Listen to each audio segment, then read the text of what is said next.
issued in 1998 with a NASA JPL agreement to finally reimage the face using this incredibly sophisticated camera flying on the Mars Global Surveyor spacecraft. Things truly seem to be coming together. In 1996, NASA had announced the possible discovery of ancient life in a piece of rock that had come all the way from Mars.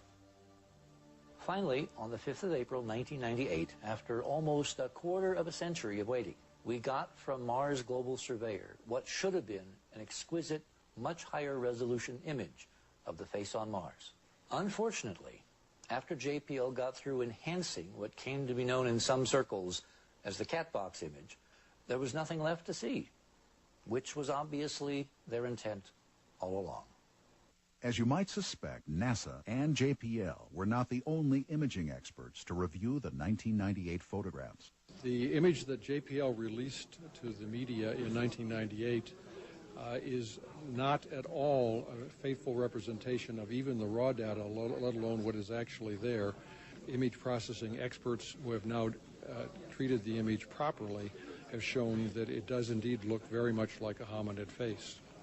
When we got the original image of the face in 1976, there was always the possibility that it was just a trick of light and shadow or something that was an accident of nature. When we got the high-resolution image, to our amazement, all of the secondary facial features were there too. Eyebrow, irises, nostrils, and lips with the correct size, shape, location, and orientation to be portrayals of a humanoid face. The odds against each of those things happening by accident range from 1 in 10 to 1 in 10,000. When you put them all together, the odds against all of them being accidents of nature are 100 billion to 1. Based on the results of the test, the object is artificial beyond a reasonable doubt. The Mars Global Surveyor went into orbit in late 1997, and since has been sending back literally tens of thousands of exquisite pictures of all of Mars. But Malin Scientific and Dr. Malin himself, who have the chief contract for the camera, have actually only been releasing these pictures in dribs and drabs, spaced out over several months and even years. Until Arizona Senator John McCain let NASA know in no uncertain terms that there would be a day of reckoning if in fact it were proven that the agency had deliberately withheld vital information either from the Congress or from the American taxpayer. Suddenly, without warning, JPL released 9 new Cydonia images, some as much as 2 years old. Eventually, 60,000 new images of Mars were dramatically released, and on those, some breathtaking discoveries have now begun to quietly unfold. For instance, perched on a mile-high cliff in the Martian equivalent of the Grand Canyon, Valles Marineris, there is something which gives the impression of being the equivalent of a Martian flying saucer. As you can see, this is a distinct oval. In fact, it's a convex oval with the sun coming from this direction, the shadowed side here, a fluted rim hanging several hundred feet over this very steep vertical cliff a mile above the valley floor.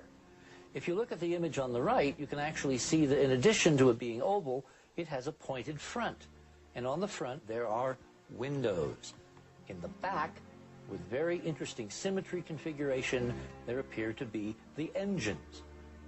In June of 2000, we discovered potentially our most extraordinary artifact, this mile-long, several hundred-foot-wide structure with translucent exterior, a brilliant sun glint, and evenly spaced ribs that looks for all the world like an artificially constructed glass tunnel, which some have termed, like Arthur Clarke, a glass worm on the surface of a planet where it has, again, no business being.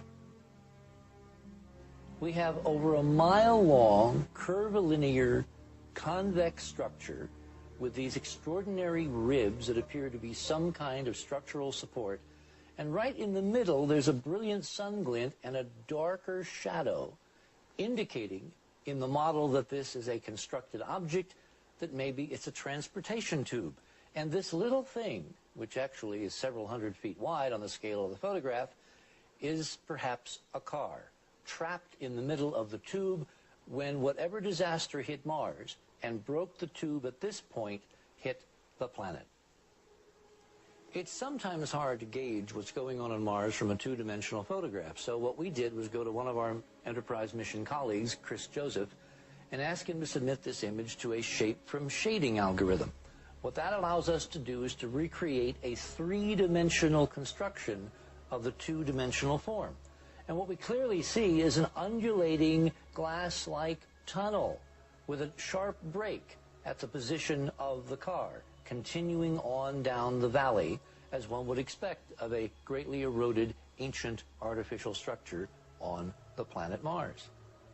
Because this is such a controversial discovery, what we did was what you do in any science, go to another opinion. So we got Kinthea and Fred Torres to generate a moving animated diagram of the same structure using the same shape from shading algorithm. And what you see here is a pan around this little valley and then the tube. And if you look carefully over here, you can see that there's a definite 3D structure to this object with regular spaced ribbing high above the valley floor. Whatever these are, they are not sand dunes. They appear to be structural components of a tube. And as we continue to pan down this valley, which is created by some unknown geological process long after this tube was ever built, you can see that these ribs are on the edges of the valley, not along the floor, something again that sand dunes just don't do. So what we seem to be seeing is the most extraordinary Mars surveyor find, namely a huge work of megalithic engineering lying on an ancient Martian plain. The great mystery at this point seems to be if the Enterprise mission and its colleagues can find all this and so much more, then why can't NASA? Or is there something more? Is it possible that they have seen what we have seen and also understand what's really there, but have a reason